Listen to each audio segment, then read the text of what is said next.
Okay. The moment of truth. Let's turn to John chapter 18, verse 28 we'll start off with. John 18:28. Then led they Yeshua from Caiaphas unto the hall of judgment, and it was early. And they themselves went not into the judgment hall, lest they should be defiled, but that they might eat the Passover. Pilate then went out unto them, and said, What accusations bring you against this man? They answered and said unto him, If he were not a malefactor, we would not have delivered him up unto thee. Then said Pilate unto them, Take you him, and judge him according to your law. The Jews therefore said unto him, It's not lawful for us to put any man to death, that the saying of Yeshua might be fulfilled, which he spoke, signifying what death he should die. Then Pilate entered into the judgment hall again, and called Yeshua, and said unto him, Art thou the king of the Jews? Yeshua answered him, Sayest thou this thing of thyself, or did others tell it thee of me? Pilate answered, Am I a Jew? Thy own nation and the chief priest have delivered thee unto me. What have thou done? Yeshua answered, My kingdom is not of this world. If my kingdom were of this world, then would my servants fight, that I should not be delivered to the Jews. But now is my kingdom not from hence. Pilate therefore said unto him, Art thou a king then?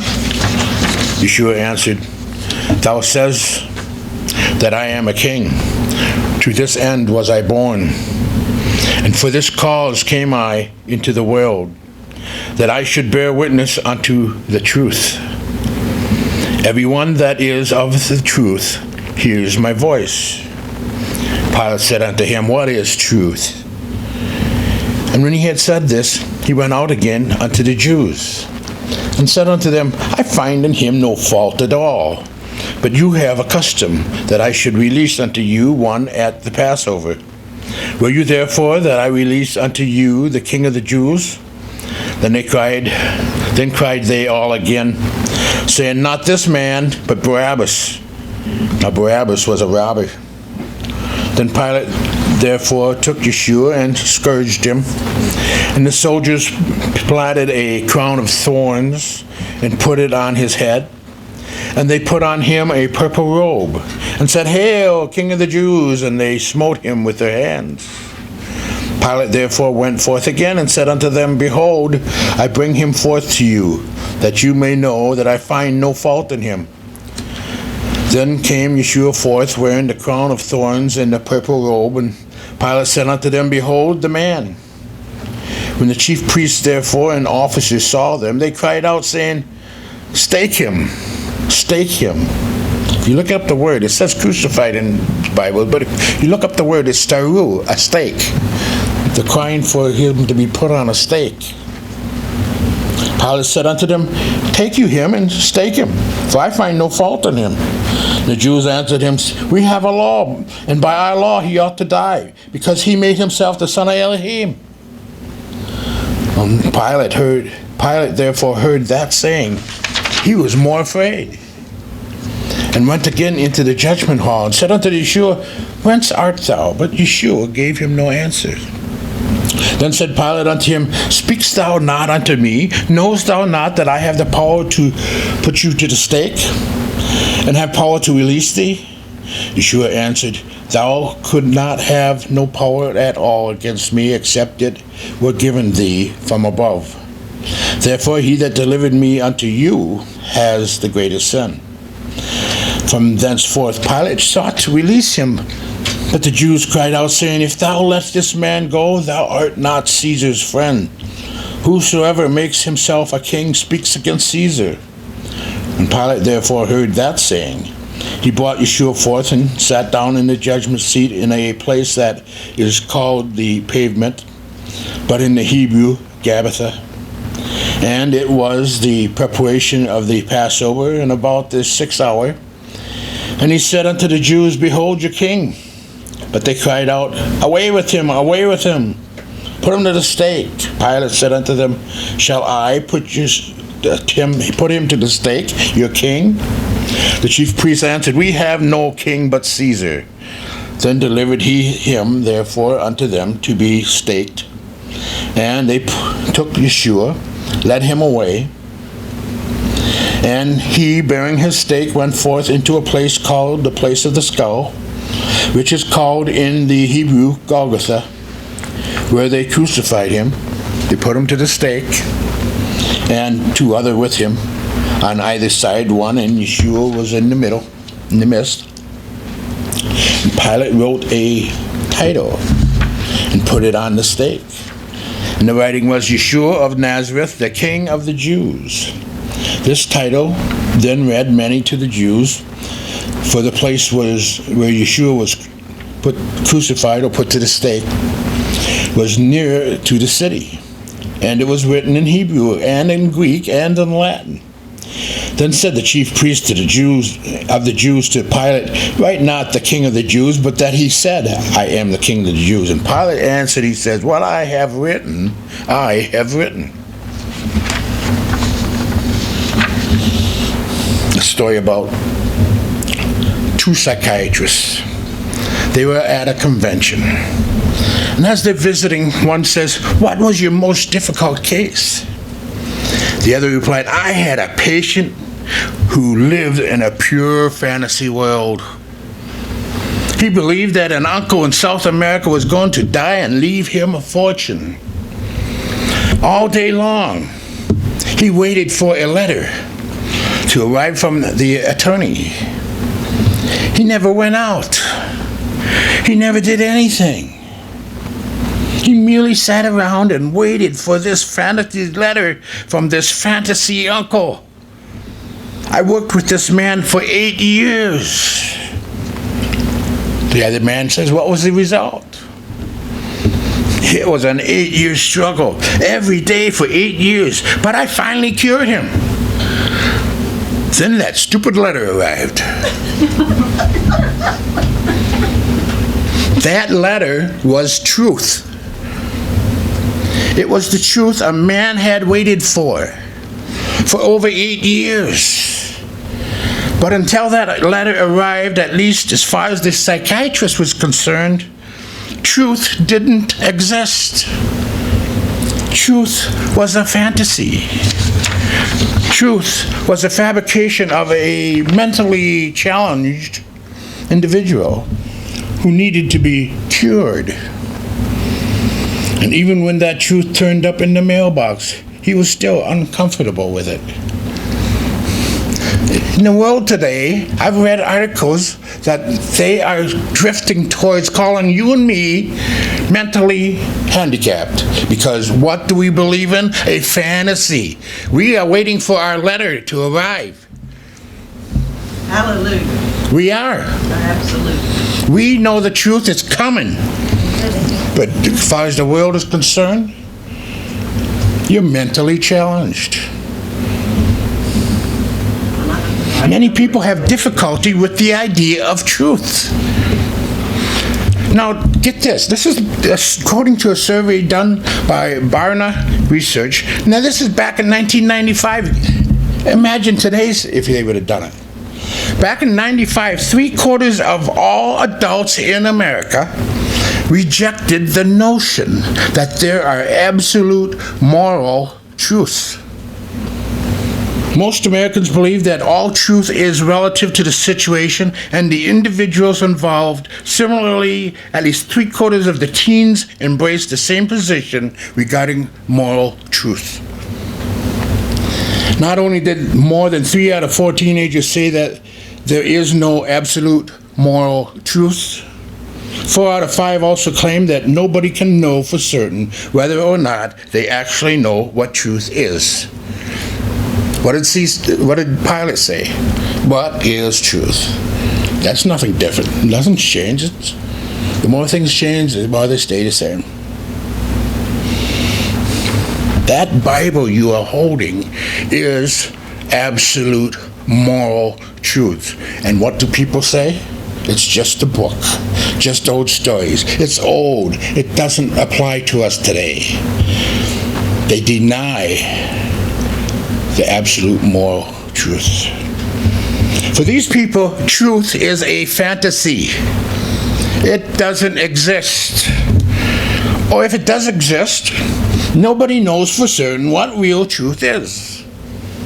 Nobody knows what it looks like. Some have compared the search of truth to the story of the Hindu blind men who were standing around an elephant trying to figure out what it looked like. Now, one man touched the side of the elephant and he said, it's very much like a wall. One man held the tail. The elephant is very much like a rope. One man stood beneath its massive ears as it waved back and forth, and one man said the elephant is much like a fan. In other words, truth depends upon your point of view. Some people are fond of saying there are two sides of every issue. What is true for you may not be true for me. I once read about a man who heard his friend say, there are two sides to every question. And the man replied, yes, there are two sides to every question. Just like there are two sides to a sheet of paper, fly paper. But it makes a difference to the fly which side he lands on. In other words, the world thinks truth is flexible. But sometimes something inside of us tells us that if we ignore truth, we do so at our own peril. There are consequences to setting truth aside. There are consequences to having a flexible morality.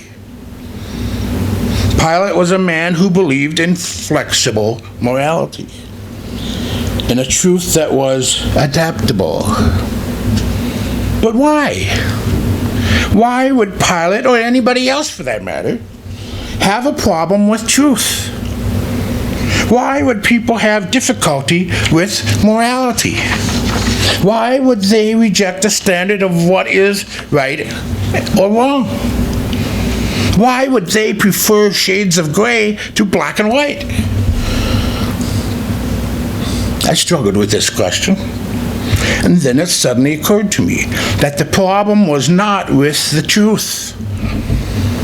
Everybody has their own standard of truth. Everyone has a standard by which they decide what is right and wrong. For example, a philosophy professor began each of his new terms by asking his class, do you believe it can be shown that there are an absolute values like justice? And the free-thinking students all argued that everything was relative and no single law can be applied universally. Before the end of the semester, the professor devoted one class period to debate the issue. At the end, he concluded, regardless of what you think, I want you to know that absolute values can be demonstrated. And if you don't accept what I say, I will flunk you. And one angry student shut up and insisted, that's not fair. The professor says, you just proved my point. You have appealed to a higher standard of fairness. Did you catch that?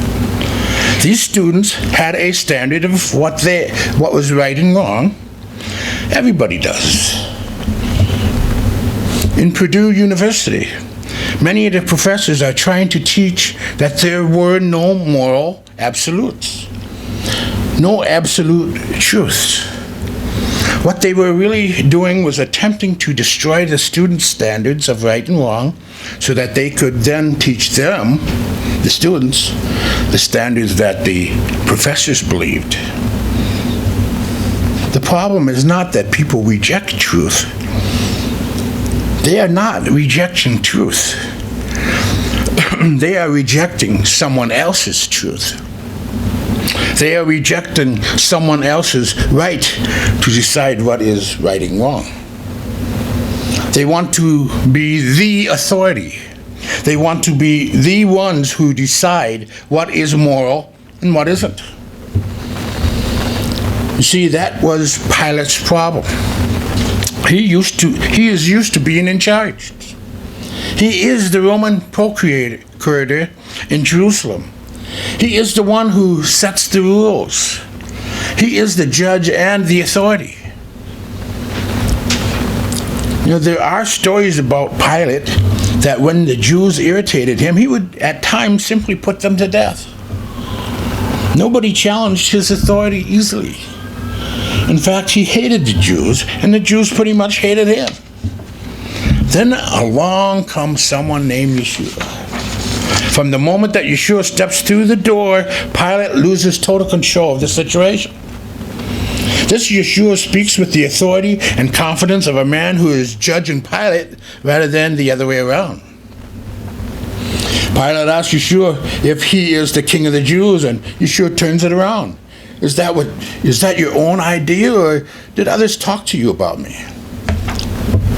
John 18:34. Then Pilate interrogates Yeshua, trying to discover why he's been arrested. Yeshua replies with a calm authority.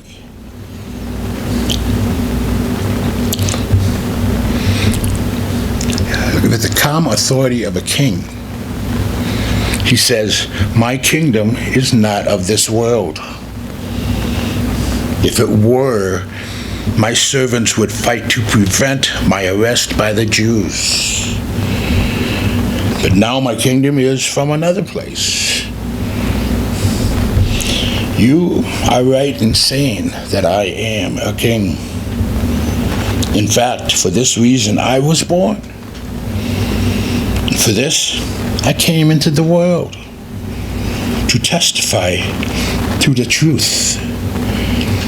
Everyone on the side of truth listens to me." This calm authority and fearlessness in the face of certain death rattles Pilate. "Don't you realize I have the power either to free you or put you on a stake?" Yeshua simply looks at him and replies, "You would have no power over me if it were not given to you from above."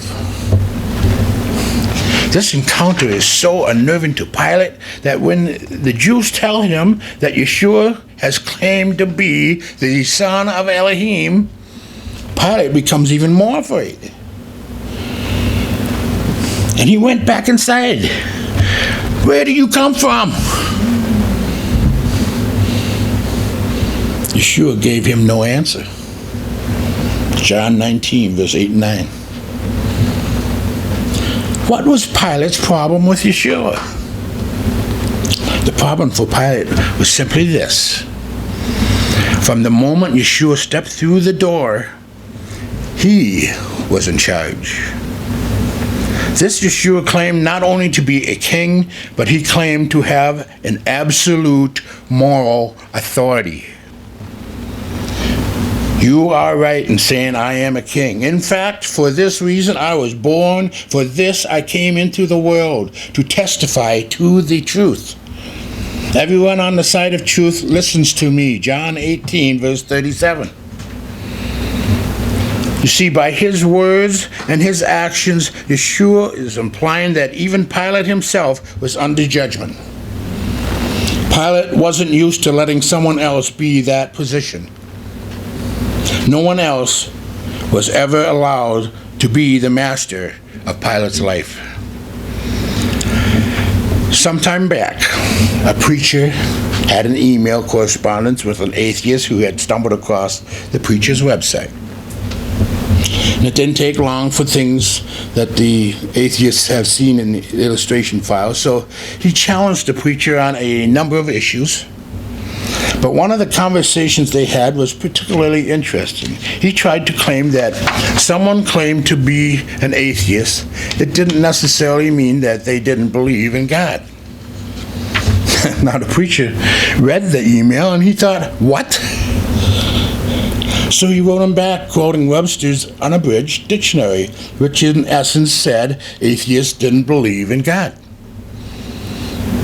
The atheist replied that Webster's dictionary was influenced by religious institutions and therefore its definition is suspect.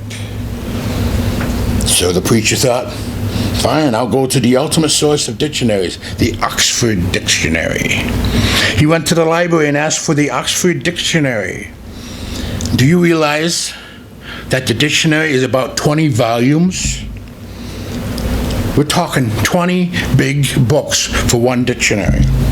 The preacher faithfully wrote down the definitions of atheism. Basically, it said that atheists didn't believe God exists. He put that in his email and sent it off to the atheist. Lo and behold, he replied that the Oxford Dictionary is influenced by religious institutions and its definition is suspect as well. The preacher couldn't help himself. So he pulled an old illustration out of his files, and it read like this. In his book, Through the Looking Glass, Lewis Carroll related an encounter between Alice in Wonderland and Humpty Dumpty that went this way. Humpty Dumpty says in a rather scornful tone, when I use a word, it means just what I choose it to mean. Neither more, neither less. The question is, said Alice, whether you can make words mean so many different things. The question is, said Humpty Dumpty, which is the master? That's all. Well, that ticked the atheist off. He said, if you're going to compare me to Humpty Dumpty, then I see no reason to continue this conversation. And that ended the correspondence. Now, I had the same experience trying to talk to an atheist that was saying that homosexuality there was nothing wrong with it. And I was going through what the Bible says about it. We have determined that fornication does not mean what you just said it does. It means something else. Who's we? It's the same thing as this guy. He would not budge on his definition of the word when everybody can just look it up. It's right there. So you just had to leave. You're just talking to the wall. They would not see your point of view at all.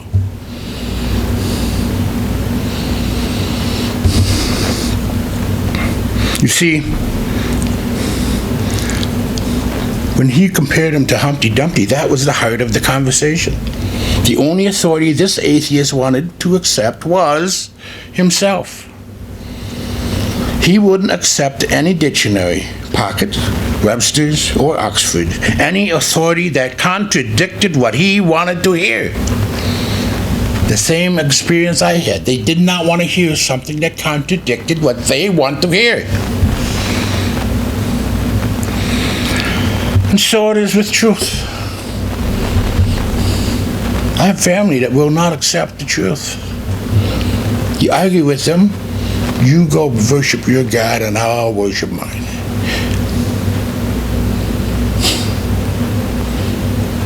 People will accept only what they want to hear. They will agree only with the authority they wish to obey.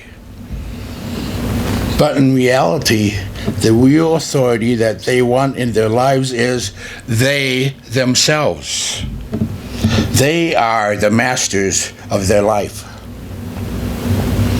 Many times people will agree with truth only when truth agrees with them. There's a story about three sons who read the will of their father after he died. They were to sell 40 acres of their ground in another county to cover for the cost of the burial. They were to take some of the money and dig another well on the farm to water the cattle. They were to buy his stone memorial from a stonemason in a neighboring town that was the father's personal friend. All the boys went to look at the 40 acres in the next county. And they all agreed that their dad was very wise in this. It was property that hadn't produced a good crop in a couple of years, and it wouldn't help defray, and it would help to defray the cost of the funeral. So they put it up for sale. Then they took a look at the well that had been dug years before and realized it was not meeting the needs of the farm. A deeper well is needed to be dug. They all agreed Dad was very wise, so when they sold the 40 acres, they hired a man, and he came in and he dug a deeper well. Then they went to visit the stonemason. They priced the stones for their father's grave and realized this man was charging almost twice as much as they could find in the city nearby. So they didn't buy from their father's friend, but instead went to this nearby city and got their father's gravestone there. Now the question is, the father left his sons with 3 requests. Did the sons obey their father? How many of you believe they obeyed their father in 2 out of 3 requests? The real answer to my question is no, they didn't. They didn't obey their father at all. They only followed their father's wishes when they agreed with him. Why? Because once Dad died, they were the masters of the estate, not their father. Now, how does that apply to us? Yeshua said, I am the way and the truth and the life. No one comes to the Father except through me. John 14, verse 6. What he was saying was this: I, Yeshua Messiah, am the master. No one else will serve to be the authority you can trust to give you total truth. I can't be the authority. You can't either. No president, no congressman, not even a comedian, no religious authority can give you total truth. But Yeshua can. Only Yeshua has the truth because only Yeshua is the truth. Now the question is, what are you going to do with Yeshua? How will you respond to his challenge? You know, there's an old hymn that goes like this. Jesus is standing in Pilate's hall, friendless, forsaken, betrayed by all. Hearken, what meaneth the sudden call? What will you do with Jesus? What will you do with Jesus? Neutral you cannot be. Someday your heart will be asking, what will he do with me? Yahweh bless.